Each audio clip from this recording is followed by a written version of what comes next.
Prøv at se, jeg sidder her i Danmarks Akvarium ved pindsvinefisken. Og pindsvinefisken, den svømmer rundt her i korallerne, fordi den lever nemlig i troperne, hvor der er dejligt varmt vand og masser af koraller. Og hvis du lægger mærke til det, så svømmer den med sine finner her, næsten som om den flyver igennem vandet. Og det er fordi, at korallerne de kan være skarpe. Og hvis den kommer til at snitte sådan en skarp koral, så kan den altså skære sig. Prøv at se nogle flotte, blå øjne, pindsvinefisken har. Og så ser det ud, som om den smiler, den har sådan en glad mund.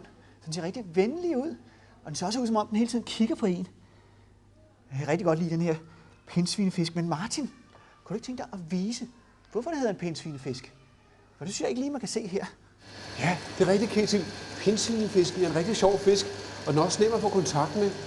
Men hvis man skræmmer den, eller hvis man er en stor rovfisk og prøver at spise den, så kan pindsvinefisken puste sig op.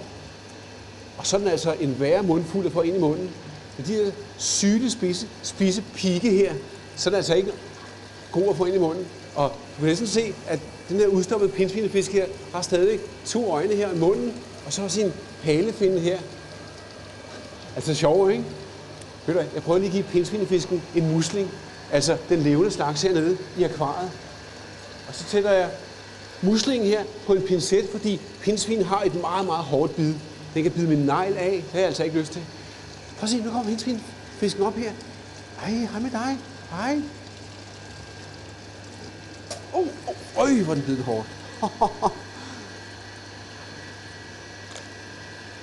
Det var altså godt, det ikke var mine fingre. Sådan bid min negl af. Godt, vi har pincetten. Så nu sidder jeg over ved dragefisken, som også er en fisk, der lever ved koralrevet. Og prøv at se, hvor flot den er. Den ligner næsten en drage med alle de pigge på ryggen og finnerne. Det er også nogle store pigge, som gør, at den ser meget større ud, end den egentlig er. Den ser farlig ud. Og den er der altså ikke nogen, der spiser, selvom den svømmer rigtig langsomt.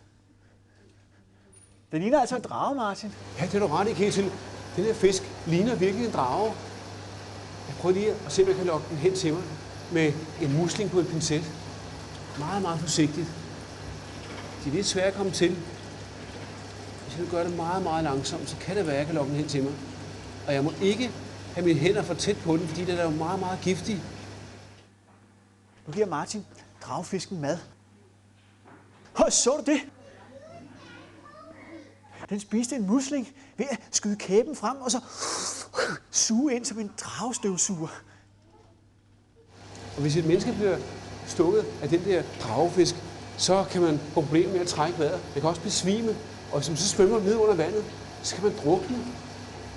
Det skal man have meget respekt for. Men det er altså bare rigtig flot.